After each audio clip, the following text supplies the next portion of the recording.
قلب این مادر وطن زخمی است باید هر یکی، قلب این مادر وطن زخمی است باید هر یکی، مثل فرزند خلف خدمت به مام خسته کرد. مشاعره زیر نام پیشرفت و امنیت از سوی ریاست اطلاعات و فرهنگ ولایت غزنی راه اندازی شد. این مشاعره با حضور شاعران، نویسندگان، جوانان و شماری از مسئولین محلی این ولایت برگزار شد. مسئولان ریاست اطلاعات و فرهنگ این ولایت هدف از راه اندازی این مشاعره را روشنسازی پیشرفت‌های اقتصادی و امنیت در کشور گفتند. به هر برخی که الحمدلله اسلامی امارات فرمختګ او پیشرفت لري، په همدې اساس د غزنی اطلاعات فرهنګ ریاست او وپتېله ترڅو د امنیت او پرمختګ تر عنوان لاندې یوه مشاعره ترسره کړي ترڅو دغه برخې پیشرفت او پرمختګونو ته د ولس پام سي او همدارنګه شاعران ولګري په خپلو شعرونو کې د پیشرفت پرمختګ او دغه برخې ته کار وکړي او په خپله ولس په همدغه برخې چې خپل خدمت نه برخمن کړي.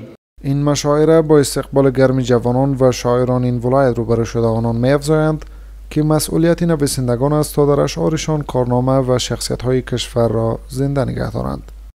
ایثارگری‌ها و جانفشانی‌های مجاهد مردانی که در طول تاریخ برای حفظ عزت و سیادت اسلامی در سرزمین اسلامی افغانستان جانهای گرامی و گرانقدر خود را تقدیم نمودند و هم تقدیر و تجلیل شده باشد از احساسات شاعران و ادیبان عزیز دیار سنایی و غزنه باستان.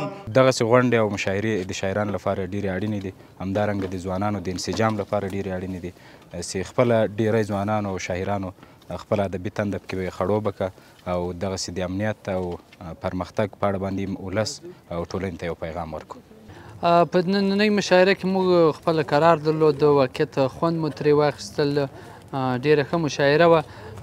په آینده کې مو غوښتنه ده تر څو موږ ته همداسې مشاعرې ترتیب چې په لاره واچول سي د ځوانانو د سالم رقابت لپاره او د همپوهوي لپاره د ادب لپاره ډېره ګټورې دي. به گفته مسئولان ریاست اطلاعات و فرهنگ این ولایت، آنان تلاش می‌نمایند تا نشست‌های فرهنگی بیشتری را برای حمایت از جوانان در این ولایت راه اندازی نمایند.